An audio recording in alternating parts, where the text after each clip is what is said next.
Hello guys, yan. Today, meron tayong Volvo dito, Volvo truck, trailer truck. So gusto ko lang share sa inyo paano gamitin itong diagnostic niya. Yan.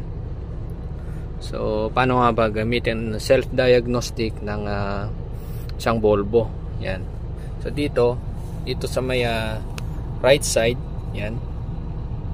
Ito yung pinipindot dyan. Yan. Ito yung cancel. Ito yung okay. So ito naman yung selector. Yan.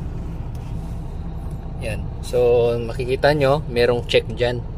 So yung check na yan, pipindutin lang natin to, itong cancel dito. Yan. Cancel. Mawawala yan. Yan. 2. Yan. Mawala. So 1, 2, 3. Kahit pindutin mo lang hanggang 4 o 5. Basta hanggang mawala. So kung gusto mo naman siyang mag-diagnose kung meron siyang sira o kaya may nag-blink yan, para sa self-maintenance lang siya. Yan. So kaya niyang i-diagnose. So dito, pindutin mo lang to, okay. Yan, lalabas diyan. Tapos gagamitin mo naman tong selector. Yan, para up and down. Yan. Yan.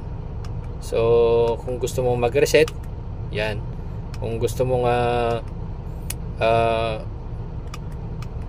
mag-diagnose, yan. Tapos okay.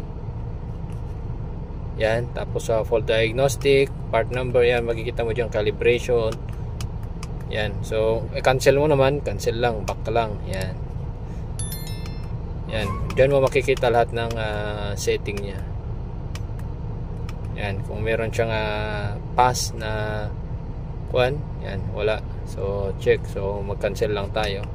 So wala siyang sinasabing any problems. Yan. And dito time and distance, yan, makikita natin diyan. Yan. 6:56. Yan. So cancel. Yan. So kung sa diagnostic, kung may sira, din mo makikita yan. At pag gusto mong i-reset, pwede mo siyang i-reset. So ganyan lang po ang paggamit nito. Yan. Ito sa mga Volvo truck lang.